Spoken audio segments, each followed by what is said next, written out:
Bonjour les enfants, c'est papa. Mon mur est un asile psychiatrique à ciel ouvert et ma salle d'attente est toujours bondée. Bienvenue à la clinique La Pifette. La Pifette Robinson Pifo, les gars, applaudissez. Ça faisait un moment que tu n'étais pas venu ici à la clinique, ma petite Pifette Robinson Pifo. Qu'est-ce qui s'est passé avec les locks dans la Pifette? Maintenant, mais ta tête est plus propre, tu es plus nickel, je te préfère sans les locks. Avec les locks, tu étais comme... Je sens maintenant que tu étais comme une poubelle. Là, sans les locks, tu es tout propre. Je te trouve tout propre. Mais c'est pas pour ça que tu es ici, la Pifette. Je suis là en train de parler mes affaires de politique et je tombe sur une vidéo de toi, Robinson Pifo.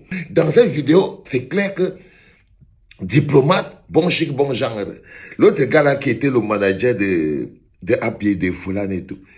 Tu dis que il compte au pied Happy de Foulane, non? Hein? Donc, le gars là qui était le manager de Happy de Foulane, il s'appelait diplomate.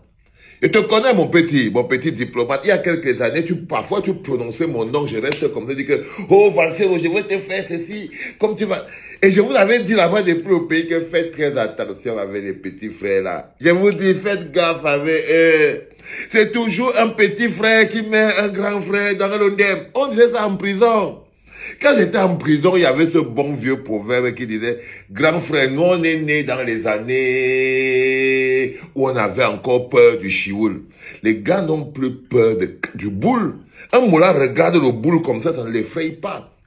Il n'a pas peur de ça. En France, oh, dans le ghetto, on disait que ça, c'est les mecs qui n'ont pas peur de l'anus. Oui, même le mot là, on prononçait ça dans le ghetto, on disait que non, quand tu vois un mot là qui n'a pas peur de l'anus, il faut avoir peur de lui, frérot.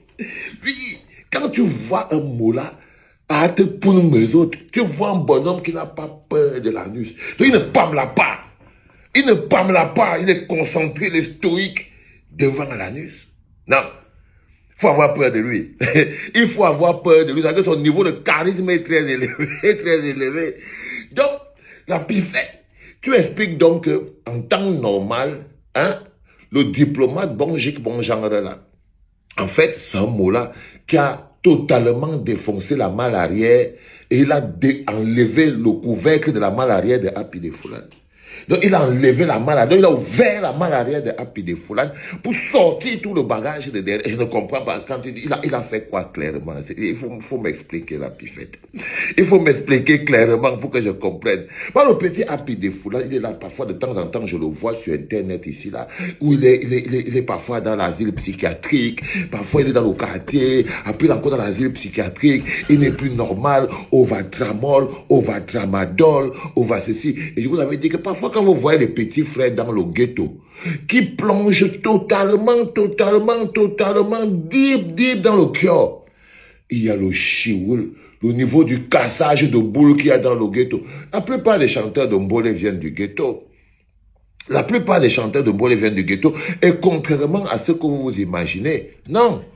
Dans le ghetto, le tchéléisme est baumaillé. Vous réfléchissez en quoi? Dans la rue. Mais dans la rue, c'est pas possible, les gars. Ce qui se passe dans la rue avec le tchéléisme, c'est la folie. Les enfants de la rue sont les premiers tchèls de la rue. Les enfants de la rue, eux, ils marchent dans la rue.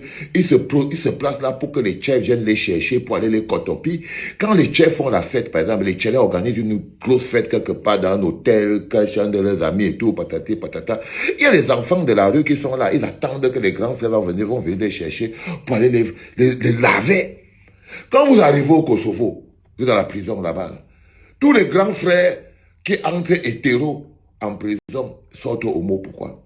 Parce que c'est le petit frère qui lui dit que t'inquiète pas, grand frère, l'histoire que tu vois là, c'est comme dans le film, mais ça a le même goût.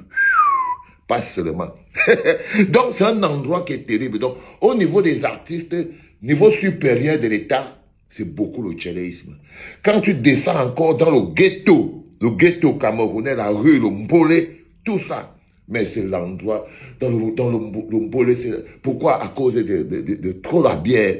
Dès qu'on voit qu'il y a trop d'alcool quelque part, les bars, la bière, et tout ça, c'est le tchéléisme.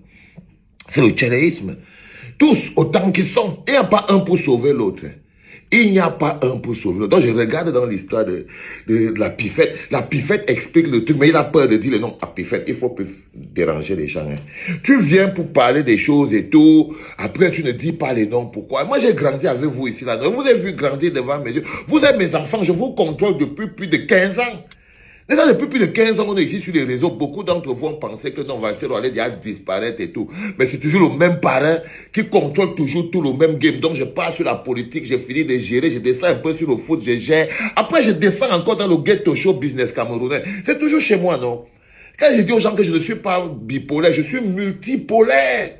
Je suis multipolaire parce que j'ai une vie. Je suis un Camerounais plein. J'ai mon existence dans tout le Cameroun. C'est pour ça que quand je ne suis pas au Cameroun, je ne suis pas à ma place. Ma place, c'est au pays. Ben, tous les dossiers du Cameroun, toutes les énergies, tout le hihan, tout le roi authentique camerounais, 200% Général Vassero. Général Vassero, j'ai tous les dossiers. C'est pour ça qu'on a ouvert la clinique. Donc j'avais d'abord mis tout le monde là de côté, la Pifette, les Jovi, les Obili Bandi. Hein. Tu vois par exemple le petit Obili Bandi, Bimo Koumene Malox. Je les ai tous mis un peu de côté parce que j'étais en train de faire autre chose. Maintenant que je suis un gars qui est plein en forme et que je n'ai pas de... Je me sens bien, je me repose et tout. Quand vous me voyez faire une pénétration chez vous, c'est parce que je veux, ça me fait du bien. C'est parce que ça me veut, je vous connais tous, vous êtes des petits tchelets et j'ai le temps pour m'occuper de vous. Et parce que ça me fait plaisir. Hein. Donc Robinson Pifo explique donc que diplomate à Zanga, il s'appelle comment Happy de Foulan. Bon. C'est le chioul d'Happy de Foulan. C'est son point. Mais toi, Robinson Pifo, je t'ai entendu dire que ta fils, les gens ont essayé de mettre le nom de ta fils dans ta bouche. Tu ne faisais que cracher à côté. Les gens veulent mettre le nom de ta fils dans ta bouche. Tu ne fais que cracher à côté. Mais quand on dit donc que ce n'est pas ta fils, tu dis que, ouais, mais tu es fou, ne bois pas. En fait, Robinson Pifo essaye d'expliquer également aussi que ta fils, c'est un mot-là qui tabasse le woulou. Qui tabasse que ta fils n'a pas aussi peur de l'anus. Oui, que ta fils official, lui-même, n'a pas peur de l'anus. C'est pas moi, c'est Robinson Pifo. Donc vous voyez qu'on a le chômage. Les gens vous parlent de Puff Daddy, que Puff Daddy était le baby oil. Mais si les baby oil que vous avez là-bas au Cameroun, mais ils sont comme ça. Ils sont comme ça. Quand on te dit par exemple que, si Robinson Pifo dit par exemple que ta fils, c'est un tchè. Mais il ne veut pas dire, mais nous on est, bon, on dit, on va faire comment?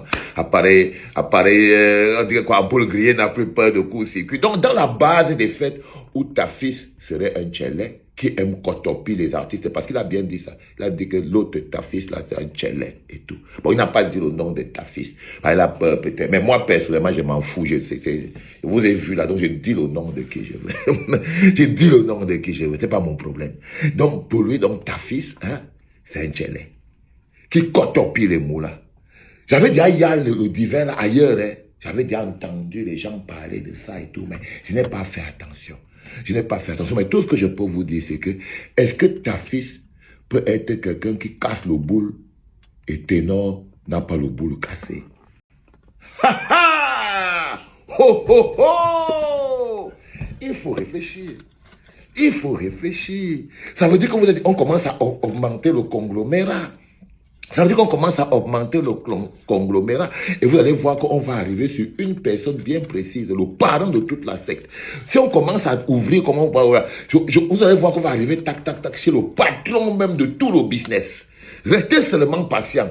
Ça avance doucement, doucement, ça va arriver chez le grand maître de tout le chioulisme. Donc, j'avais déjà entendu, par exemple, aussi, des gars chuchoter comme ça, là, que non, peut-être un fils là, lui-même aussi, peut-être, bon, il est fort barzi, peut-être lui-même, il casse aussi le boule et tout ça. Les gars, ils ont parlé ça comme ça et tout. J'ai dit, bon, c'est pas possible. Et puis un gars avait dit le jour là que, mais les gars, est-ce que vous ne voyez pas que quand vous regardez, par exemple, le petit ténor, comme il fonctionne là, et que vous n'êtes pas sûr que lui-même, c'est un mot-là qu'on a déjà tellement cassé le boule et tout.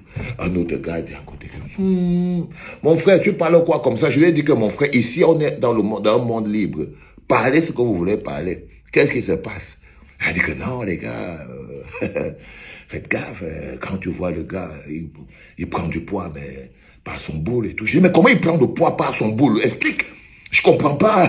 Comment un bonhomme est debout, tu dis qu'il prend le poids. Il dit que mais regarde comme il est. Il marche, regarde ses pieds.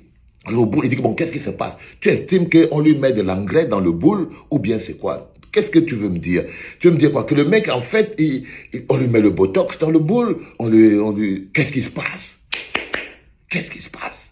Je comprends pas, il est là, il marche, il fait là. Il me dit que mais tu ne vois pas qu'il est la copine de... Il est la copine de qui, frérot? Il est la copine de... Il me dit que mais non, regarde bien, il est la copine de l'autre. Je dis mais la copine de qui, man? C'est la copine de qui? Donne-moi un nom. Je dis mais donne-moi un nom. C'est la copine de qui? Regarde, frérot, laisse. Mais, je te dis que non. Après, donc, quand j'ai donc vu toute cette histoire qui est revenue maintenant avec mon pote Robinson, la pifette, hein, j'ai donc dit que je veux d'abord appeler la pifette. J'ai essayé de fendre mon ami la pifette hier, mais je crois qu'il dormait encore. Tu dormais encore la pifette parce qu'elle voulait avoir cette information. Donc tu dormais encore et tout dans la pifette. J'ai dit que c'est pas grave, mais pas grave, j'ai mes propres informations. Quand le week-end va venir et que ce sera l'heure de mon enjoyment, je vais amener tous ces loubilous là à la clinique pour leur dire qu'en ce moment, papa est de retour. Faites très attention à l'inci là. Tous les dossiers que j'avais déposés derrière, en disant que je n'ai pas le temps de m'occuper de toi, fous-moi la paix, va faire ceci. Tous les dossiers là que tu vois là, c'est reposé sur ma table en ce moment, parce que je suis en mode repos. Ça va faire de là ou là. C'était pas par les enfants.